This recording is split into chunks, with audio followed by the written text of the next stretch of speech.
Hey there, welcome back. I am showing my finished Huswif or sewing roll.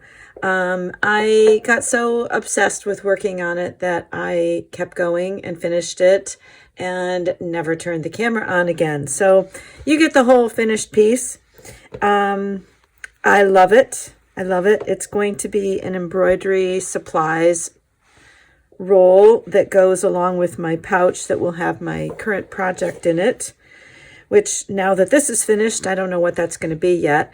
But this is, again, following the Roxy's Journal of Stitchery March project challenge. I love how this came out. Basically, I will show you how it came together. This will be a pocket that holds my embroidery floss for a project. I keep it on the little card, so this should hold plenty of them. I did a little embroidery on the flap and a vintage crochet doily accent here. I added some embroidery on the inside just because after doing all the embroidery on the outside, this seemed very plain, so I needed to jazz that up a little bit. This zipper pocket is for basic tools, and I just want them to be contained. So I have my scissors, a small embroidery hoop, a threader, some clips, my marking pencil for dark fabrics, my blue water-soluble pen for lighter fabrics. This is a small measuring gauge, a needle puller, and this is a tiny ruler that's nice and compact and pretty much disposable, so it's easy to have in here. So that all fits in the zipper pocket. I didn't want to have little compartments for everything. I wanted to just be able to zip it up and know that these things were not going to fall out of a flat pocket, so I did put a zipper in that one. This is my little needle book, so that I can always have a stock of needles in here and not have to pull from another one whenever I put a project together. And then my little pin cushion. I have a few vintage buttons, some safety pins, and straight pins. And then the last pocket is a little drawstring pocket that I figure I will probably put little fabric scraps in. I do a lot of slow stitch and some kind of fabric collage sometimes underneath my embroidery. So I'll just stuff fabric pieces in here. And I have the drawstring on there in case it gets kind of full and I need to contain that a little bit. So that is the inside. Oops, sorry about that. And now the outside. I am so pleased with how this came out. So you have all of that embroidery on there. I love how it came out. And if you saw the very first video of this project, you'll see that I was absolutely inspired and guided by Tilly Rose from her book, Daydream Journals.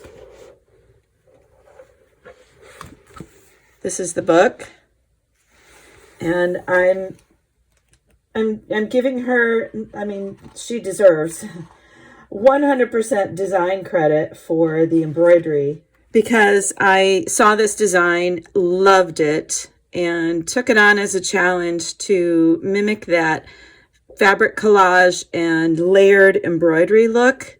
I've always loved the look of a crazy quilt, which this reminds me of. Lots of random stitches, lots of different kinds of stitches, and interesting placement. So I completely modeled my piece on this. But I'm happy with how it came out, and it was a very fun challenge for me to not only do the layering, but also to do different colors than I normally would choose.